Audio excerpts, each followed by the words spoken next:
Breaking news tonight, the coronavirus forcing millions more Americans into virtual lockdown. Over 75 million people in New York, California, Illinois and Connecticut.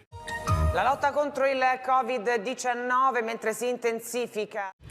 Tausende Menschen in Deutschland stehen wegen des Coronavirus unter Quarantäne. Face à la forte progression du coronavirus en France, le Premier ministre annonce se préparer à un prolongement du confinement. I'm speaking to you at what I know is an increasingly challenging time. 15 ans. En 15 ans, le monde a beaucoup changé. Surtout après la pandémie qu'on a traversée en 2020. En fait, les retombées économiques ont été majeures et les États n'ont pas réussi à redresser la barre.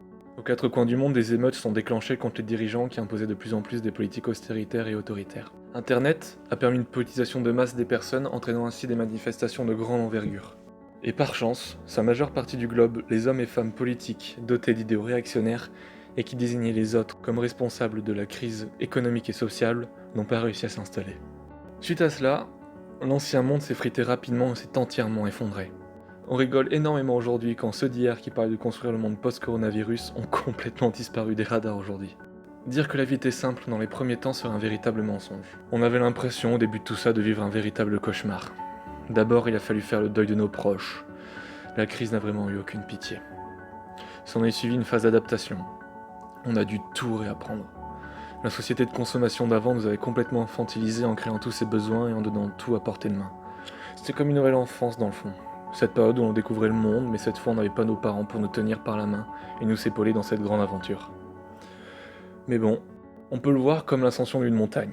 La montée a eu ses parties complexes et physiques, avec cependant des moments plus simples pour se reposer et avancer facilement. Alors, une fois arrivé en haut, la satisfaction d'atteindre le but final est plus importante que tout. Et on l'a franchi en groupe, pour s'aider, s'encourager et se soutenir durant l'épreuve.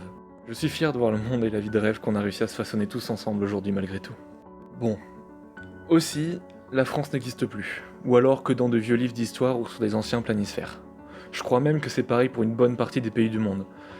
À vrai dire, c'est dur de savoir. Les anciens médias nationaux sont rapidement arrêtés, laissant ainsi la place à de plus petites structures territoriales au service de différentes communautés.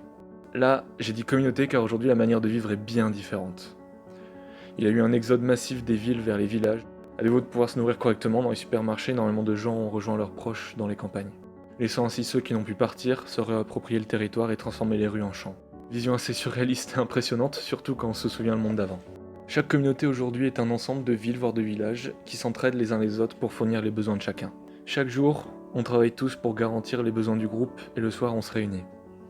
On passe du temps ensemble, on discute, on rit, on chante.